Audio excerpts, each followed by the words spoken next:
بسم اللہ الرحمن الرحیم۔ السلام علیکم عتیق وائز ناظرین، ویلکم ہے میرے چینل پر۔ حضرت علی رضی اللہ تعالیٰ عنہ کے 10 اقوال جو سوچ اور زندگی کو بدل کر رکھ دیں گے۔ حضرت علی رضی اللہ تعالیٰ عنہ نے فرمایا، عقل دو طرح کی ہوتی ہے، ایک عقل طبعی اور دوسری عقل سماعی۔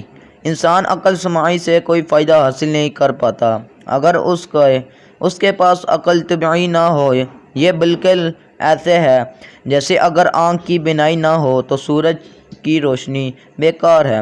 جناب علی کرام اللہ وجہ نے فرمایا، جب تک کوئی بات تیرے منہ میں بند ہے تب تک تم اس کے مالک ہو، اور جب تم اسے زبان سے ادا کر کے منہ سے نکال دیتے ہو تب وہ تمہاری مالک بن جاتی ہے۔ حضرت علی علیہ السلام نے فرمایا، شریف کی پہچان یہ ہے کہ جب کوئی اس کے ساتھ سختی کرتا ہے تو وہ سخت ہو جاتا ہے، اور جب کوئی اس کے ساتھ نرمی سے بات کرے تو وہ نرمی سے جواب دیتا ہے۔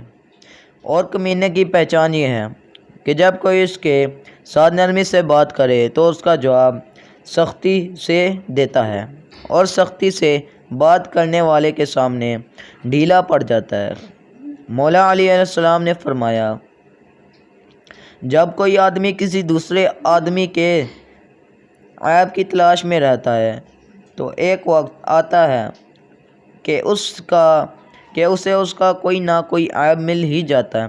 شیر خدا کا فرمان ہے، جو شخص جان بوجھ کر گمراہی کا راستہ اختیار کرے اسے کوئی راست پر نہیں لا سکتا۔ حیدر کرار نے فرمایا، کبھی اچانک تمام کام درست ہو جاتے ہیں اور کبھی طلبگار ناکام رہتا ہے، اور میں نے اللہ کو اپنے ارادوں میں ناکامی سے پہچانا۔ خیبر شکن مولا علی کا فرمان ہے، جب کسی شخص کا علم اس کی عقل سے زیادہ ہو جاتا ہے تو وہ علم اس کے لیے وبال و جان بن جاتی ہے۔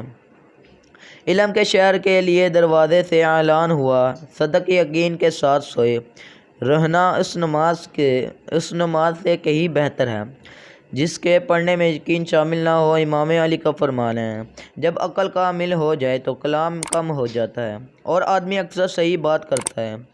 اللہ ہم سب کا حامی و ناصر ہو۔